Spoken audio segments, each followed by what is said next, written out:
Hi, my name is David Trujillo, and I like to play video games, particularly one called League of Legends.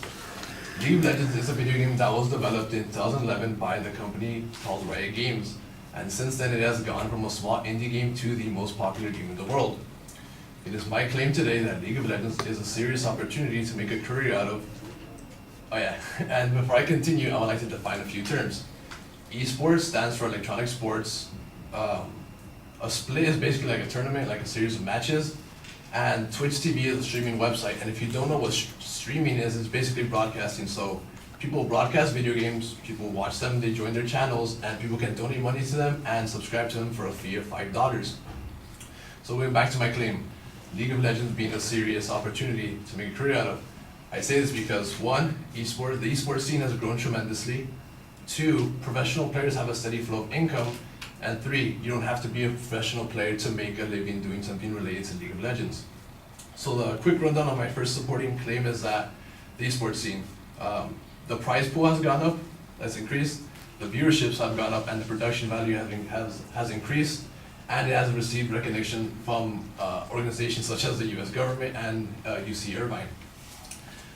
In 2011, the prize pool to be distributed amongst the top teams in the World Championship games for League of Legends was $99,000, and fast forwarding to 2016, where the Season 6 World Championship was being held, and the prize was increased to $6.7 million. So professional teams are making millions of dollars playing a video game.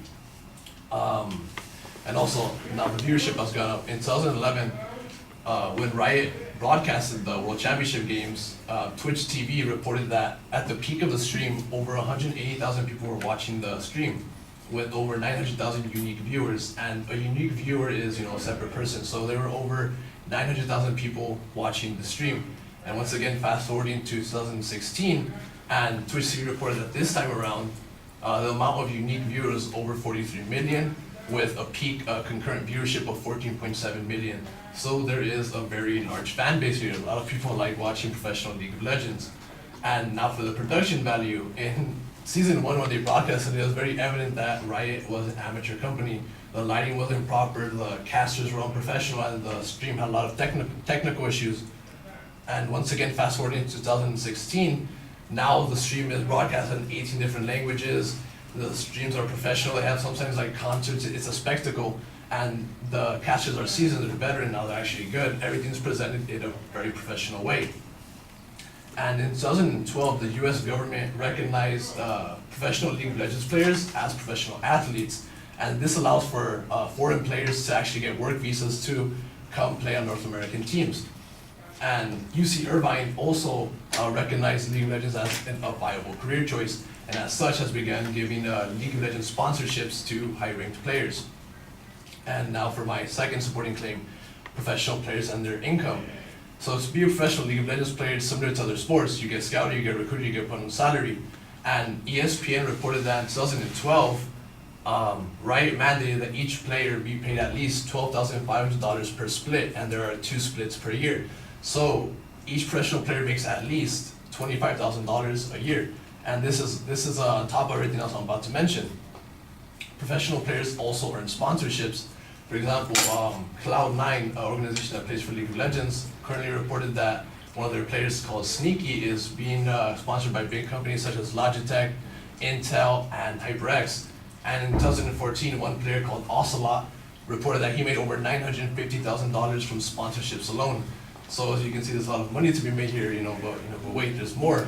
Professional players also stream on Twitch TV, and they get famous, they get very popular, they get exposure from playing professionally, and people like watching highly skilled players. So they flock to these streams in the thousands. And people, for some reason, like to donate money, they like to subscribe to these players. And these small donations and subscription fees of $2, $4, $5 add up very quickly. The Huffington Post reported that one retired professional player called I'm a Cutie Pie makes over $8,000 a month just from streaming on Twitch TV. So this guy makes $96,000 alone just from streaming League of Legends on Twitch TV. And the cherry on top of all this is that professional players also have YouTube accounts and their own line of merchandise. So they get more exposure on YouTube, and they get more ad revenue on YouTube, and they get free advertising and the money from the sales from their merchandise. And my third and final supporting claim is that you don't have to be a professional player to make a living. doing something related to League of Legends, you can also join the Riot Games company. If you go on the website, there are over 25 departments that you can join, such as art, player behavior, marketing. For example, you could join, you can join the art department. You have a marketing degree, you can join their marketing team. Even psychologists can join their player behavior team. And they have applications available year-round. It's not like a set application window. And finally, if you consider yourself an entertainer, you can take advantage of League of Legends' massive fan base. An example of this is a player called NightBlue3. NightBlue3 has never played professionally, has never achieved the high rank in the game, which translates to he sucks, makes a living playing League of Legends.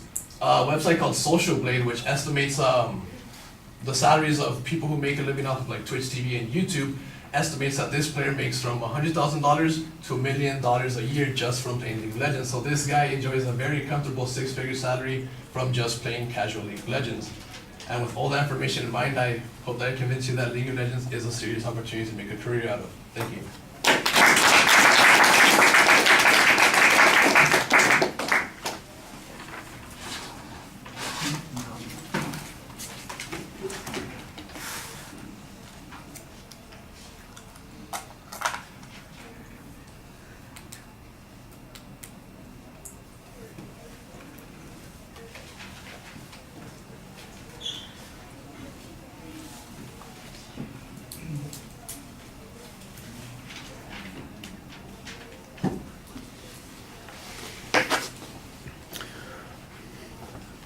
All right, David, the proposition kind of got started and then stopped, and the phrasing on it's a little bit awkward, but it's clear. So you're doing a pretty good job on that. There's a solid layout of what the structure is going to be. That's okay. And when you get to the body of the speech, you're doing a good job signposting those things, so it should be relatively easy to follow. The definitional issues are okay. They can probably be defined in the body of the speech as opposed to separate, but it's okay where you have them. It's not that big a deal. I think you come across pretty credible because you know the information. You are speaking without having to over-rely on the notes.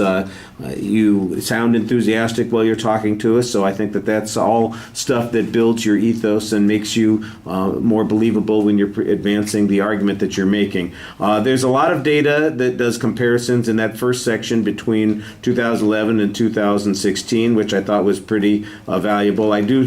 One thing that's missing, I think, is information about the total number of players, the total number of players that are participating in the professional ranks, and the number of splits, I guess, that you have going on, because that seems like it would be base information that would be important later on for some of the other inferences that you're making. The transitions between the points are okay. You've got some examples there. I do think there's some statistical information that's missing. Like anybody, I think you could. Here's the one. I can hear my wife making this argument right now. I hope this doesn't sound sexist. It was just one of those things that's going on. She says, "Oh, look, people make a living gambling in Las Vegas, and here's an example of somebody who makes a comfortable living, $1 million a year doing that.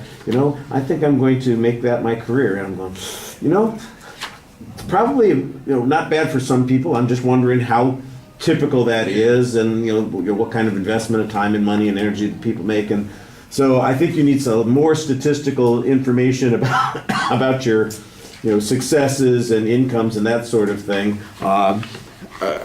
You mentioned the $24,000 or $25,000. It's a minimum for people participating in 2 splits a year, and I'm going, okay. So how many people is that are doing that? How many people are getting that $25,000? That's what I would like to know. That's a part of the argument that I think is missing. The information about how it's being perceived by the government, by acknowledging that's primarily for visa purposes. Apparently that won't be true if they're coming from 7 specific countries. That's not going to happen. But the idea that they're designated as something, that the government recognizes there's an economic interest in that, I think that's an interesting point that helps also establish some of your credentials there. I wasn't sure the name, I think you kind of rushed over it, of that last person that you were talking about, who isn't all that great a player. Apparently they suck, but they still managed to be making a lot of money. I got NightBlue3, but it's something else. Yeah, NightBlue3. NightBlue? Yeah. NightBlue. I don't know why his name's there. NightBlue. All right, because I got Nigu, and it's That sounds like a lasagna. All right. All right, thank you.